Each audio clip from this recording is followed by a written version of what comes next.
Hey viewers, this is Kishore from RV College of Engineering and I am here to explain you about the use of nanotechnology in the water and wastewater treatment. Now let us know what actually nanotechnology meant. Nanotechnology is a manipulation of matter on the atomic and molecular and supramolecular scale. Nano means a factor of 1 billionth. Nanotechnology as defined by size is naturally very broad and it doesn't depend only in the technical field but it also has a wide range of applications including in the fields of science, organic chemistry, molecular biology, semiconductor physics, energy storage, microfabrication and molecular engineering, etc. Now we'll come to the topic and we'll see about the state of science and technology of the few nano-based materials and their process.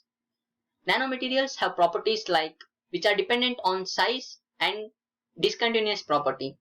Size dependent is bothered about more about the specific surface area, fast dissolution, high reactivity, strong sorption, which is in the sense adsorption.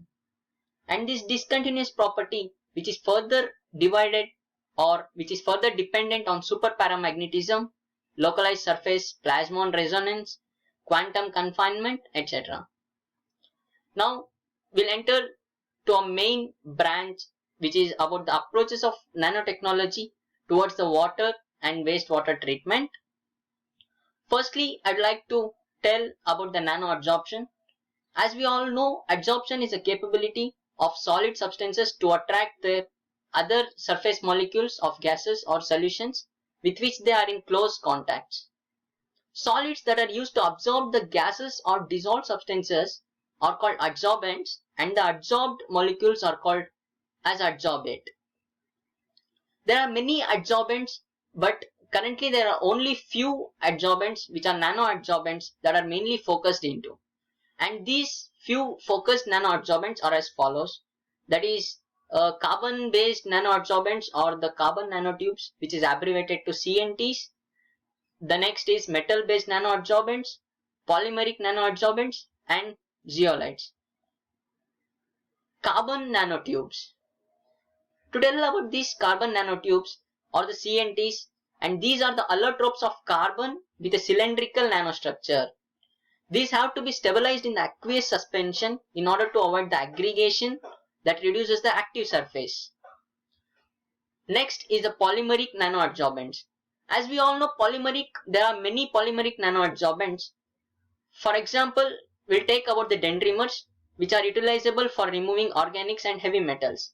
In these polymeric nanoadsorbents, there are many such compounds like organic and heavy metals, and these organic compounds can be adsorbed or removed by the interior hydrophobic shells, whereas the heavy metals, which is also a part of polymeric nanoadsorbents, can be removed by the exterior branches.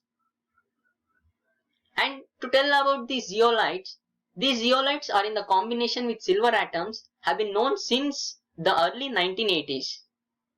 Zeolite, which is a very porous structure in which nanoparticles such as silver ions can be embedded. When used for sanitary purposes, the silver attacks the microbes and inhibits the growth. This in the case of zeolites.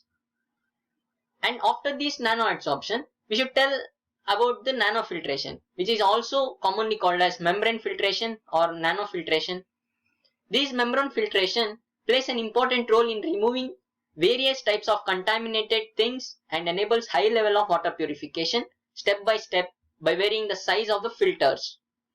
Nanofiltration produces water that meets highly stringent requirements in terms of water reuse.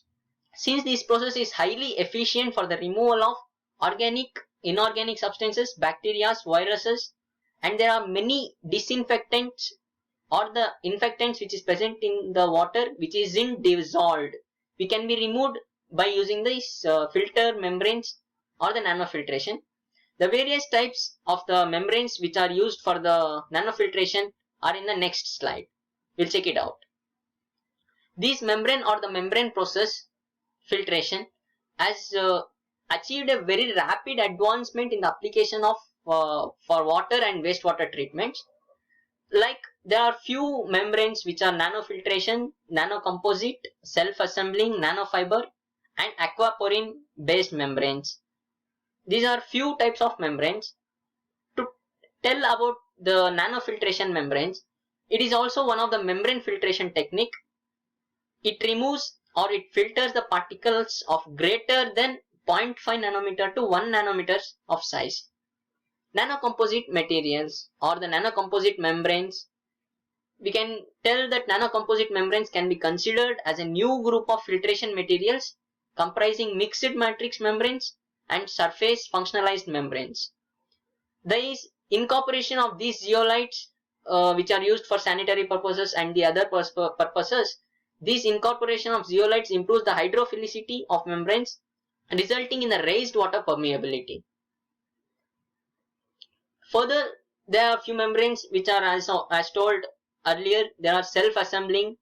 This self-assembling can also be defined as autonomous organization of components into patterns or structures with human intervention.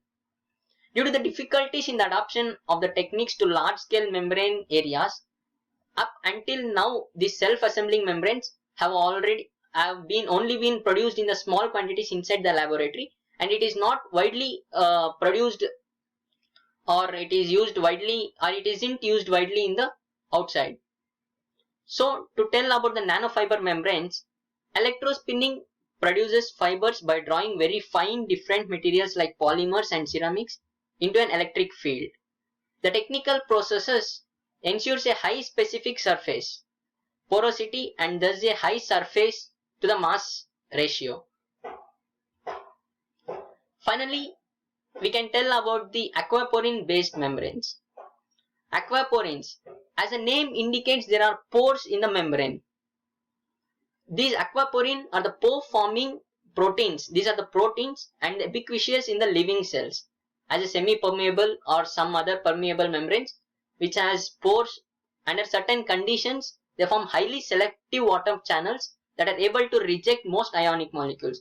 That means, in the sense, during these selective water channels, it rejects the ionic channels or ionic molecules, and it doesn't allow the ionic molecules to pass inside.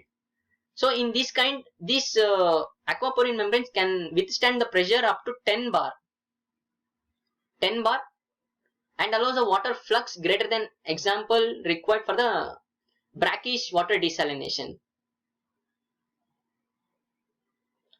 Now, as long we saw about the nanoadsorption, nanofiltration membranes and different types of membranes, we have to see about some more advanced technique, that is photocatalysis. This photocatalysis is an advanced oxidation process that is employed in the field of water and in the wastewater treatment, in particular for oxidative elimination of micropollutants or microbial pathogens or some other disease causing etc. which are alive. So, titanium oxide, TiO2, which is used widely as a photocatalyst.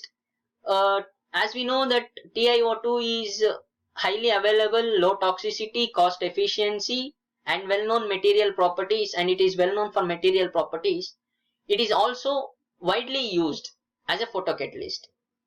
When this TiO2 is irradiated by the ultraviolet light in the appropriate wavelength of 200 to 400 nanometer, electron will be photoexcited and move into the conduction band. As a result of this photoionic excitation, electron hole pairs are created, leading to the complex chain of oxidation and reduction reactions. However, this activation of TiO2 is induced by ultraviolet light, but sunlight in addition to the artificial light sources is also permitted. And finally, to conclude, as we all know, wherever we find a wide range of applications, not only about the nano-based materials or nanotechnology, anything, wherever we find wide range of applications, we also find limitations of them. Due to the use of nano things in these nano procedures for the treatment of water or the wastewater treatment, it might be hard to remove those substances when it is dissolved or when it is dependent on the dissolved in the water. There is significant need for the novel advancement of water technologies And this can be ensured by using the intensifying industrial production process, by using the flexibly adjustable water treatment systems. As long as we still studied about the nano-engineered materials such as nano-adsorbents, nanometals, nanomembranes and photocatalysts, and all these offer the potential for the novel water technologies that can be adopted to the customer technologies or the customer applications.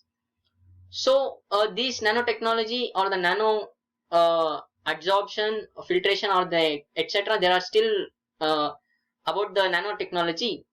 We should also ensure that these technologies can adopt to the customer applications or not. Okay, hope you guys got the new interesting topic today to learn. So please do like my video and subscribe my channel. Thank you.